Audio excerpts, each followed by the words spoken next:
तेलंगाना के क़याम के दिन की तक़रीबात की 10 साला तक़रीबात को मनाने के लिए हुकूमत 8 से 10 जून तक तमाम डिस्ट्रिक्ट हेडक्वार्टर्स में 3 रोज़ा फ़िश फूड फेस्टिवल का इनेकाद कर रही है।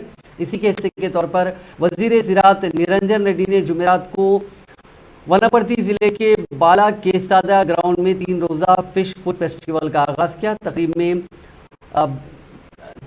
20 से 30 मछली के पकवानों की अक़साम की नुमाइश की गई है।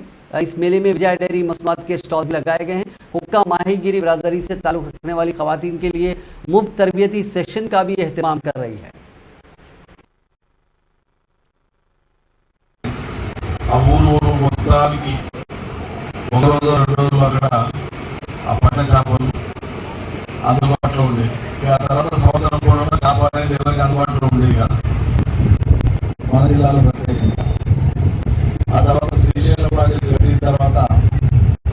శ్రీశైలం రిజర్వాయర్లో చేపలు బాగా సమృద్ధిగా వచ్చిన తర్వాత ఆ ఏటి చేపల నుంచి రిజర్వాయర్ నుంచి ఏటెచ్చు గ్రామాల వాడు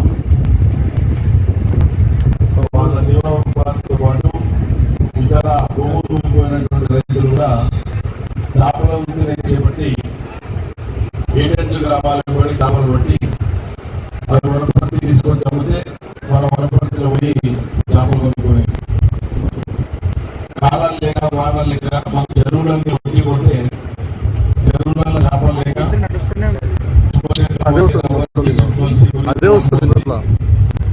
చెరువులు సగానికి సగం దుర్గంధంతో కొడితే ఎర్రలో నాడు నీళ్ళు వస్తే కూడా నీళ్ళలో వెళ్ళేటువంటి చేపలు తినాలని చెప్పి మంది కొన్ని రకాల అనుమానాలు ఈ కదురుగా చేపలు ఏదో వేయడం చెప్పండి.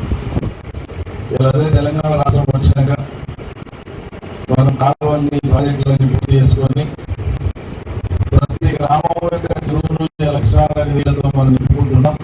దాని మూలంగా రైతాంగానికి వ్యవసాయ పంటలు పండడమే కాక అన్ని చెరువులలో సంవత్సరం కూడా నీళ్లు ఉంటున్నాయి.